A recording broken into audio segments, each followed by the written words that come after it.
विशेष चर्चा पर बात करते हैं। आज विशेष चर्चा में हम ITU यानी इंटरनेशनल पर स्तर पर कोई संगठन है जिसका नाम आप सभी विद्यार्थी अच्छे तरीके से जानते हैं। मैं बात करने वाला हूं दोस्तों किसके बारे में, तो ध्यान दीजिएगा, इंटरनेशनल टेलीकॉम यूनियन के बारे में, यानी कि अंतरराष्ट्रीय दूरसंचार दोस्तों संघ के बारे में। किसके बारे में, तो आइए देख लेते हैं किसके बारे में बात करने वाले हैं। ये कलर आपके साफ दिखाई नहीं देगा तो ब्लैक कलर ले लेते हैं। तो ध्यान दीजिएगा, अंतरराष्ट्रीय किसके बारे में दोस्तों, अंतरराष्ट्रीय दूरसंचार संघ के बारे में मैं बात कर रहा हूं। अंतरराष्ट्रीय दूरसंचार संघ के हम बारे में बात कर रहे हैं। सबसे पहला प्रश्न बनेगा कि बताओ इसकी स्थापना कब हुई। अरे भाई इसकी बताओ स्थापना कब हुई। अगला प्रश्न बनेगा कि बताओ इसका मुख्यालय कहाँ है। तीसरा प्रश्न बनेगा कि बताओ इसका उद्देश्य क्या है। अरे भाई इसका उद्देश्य क्या है। आइए इन 3 पॉइंटों को पहले देख लेते हैं। सबसे पहला आता है कि स्थापना कब हुई। कह दीजिएगा दोस्तों इसकी स्थापना पेरिस में हुई थी, 1865 के अंदर हुई थी। अरे भाई इसकी स्थापना कहां पर हुई थी, पेरिस के अंदर हुई थी। कब हुई थी, 1865 में हुई थी। लेकिन इसका मुख्यालय कहां पर है, इसका मुख्यालय दोस्तों स्विट्जरलैंड के अंदर जिनेवा के अंदर पड़ता है। कहां पर पड़ता है, जिनेवा के अंदर पड़ता है। पूरे विश्व के अंदर दोस्तों अंतरराष्ट्रीय कनेक्टिविटी की सुविधा उपलब्ध करवाना इसका उद्देश्य है। पूरे विश्व में दोस्तों क्या करना है, विश्व में इंटरनेट की, ध्यान दीजिएगा, विश्व में या हम बोल सकते हैं अंतरराष्ट्रीय कनेक्टिविटी, ध्यान दीजिएगा, अंतरराष्ट्रीय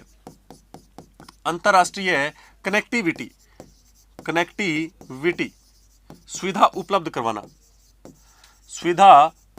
करवाना, ये इसका क्या है, उद्देश्य है। तो हमने यहां पर इसका उद्देश्य भी देख लिया है। हमने दोस्तों यहां पर यह भी देख लिया है कि इसकी स्थापना कब हुई, कहां पर हुई थी, मुख्यालय कहां है, दोनों तीनों जो भी बातें थी वो सारी हमने देखी। अब बात आती है इसके टोटल सदस्य कितने हैं। तो आइए देख लेते हैं इसके सदस्य कितने हैं। बहुत ही अच्छा सा प्रश्न बना है, सदस्य कितने हैं। तो सुनिएगा दोस्तों इसके सदस्य कितने हैं। तो आप सदस्य ध्यान दीजिएगा, बहुत सारे सदस्य हैं। इसके 193 देश सदस्य हैं और 900 से अधिक निजी क्षेत्र की कंपनियां भी इसकी सदस्य हैं। दोस्तों 193 तो देश इसके सदस्य हैं, 193 तो इसके देश सदस्य हैं और 900 से अधिक दोस्तों, 900 से अधिक निजी कंपनियां यानी कि निजी संस्थान भी क्या है दोस्तों, इसके सदस्य हैं। तो यह भी आपको पता होना यहां पर आवश्यक है, यह आपके लिए बहुत ही ज्यादा जरूरी है। तो हमने दोस्तों ध्यान दीजिए अच्छे तरीके से बता दिया है। अब आपका प्रश्न बनेगा कि बताओ भारत इसका सदस्य कब से बना है।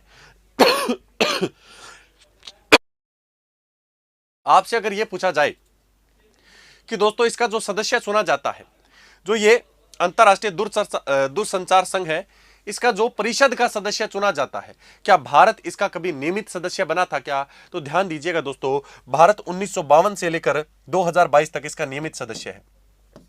भारत 1952 से लेकर 2022 तक दोस्तों इसकी परिषद का नियमित सदस्य बना हुआ है, लगातार सदस्य बना हुआ है, नियमित सदस्य है। आप कहोगे सर सदस्य तो 193 देश है। अरे भाई वो 193 देश सीधे मेंबर है, कोई बड़ी बात नहीं है। लेकिन सबसे बड़ी बात है एक काउंसिल होती है, एक कमेटी बनाई जाती है, उस कमेटी में कुछ एक मेंबर होते हैं। उन मेंबरों में भारत शामिल है लगातार 1952 से। तो हमने यहां पर सारी बात कर ली है दोस्तों। अब यहां पर हम क्लास को समाप्त करेंगे। आप सभी विद्यार्थियों का दोस्तों बहुत बहुत धन्यवाद। अगर वीडियो पसंद आया हो तो वीडियो को लाइक करना ना भूलें। सब्सक्राइब करें उत्कर्ष के YouTube चैनल को और लेटेस्ट अपडेट पाने के लिए बेल आइकन को प्रेस करना ना भूलें। प्रतियोगी परीक्षाओं की तैयारी अब घर बैठे उत्कर्ष ऐप के साथ। अब पढ़ो कहीं भी कभी भी।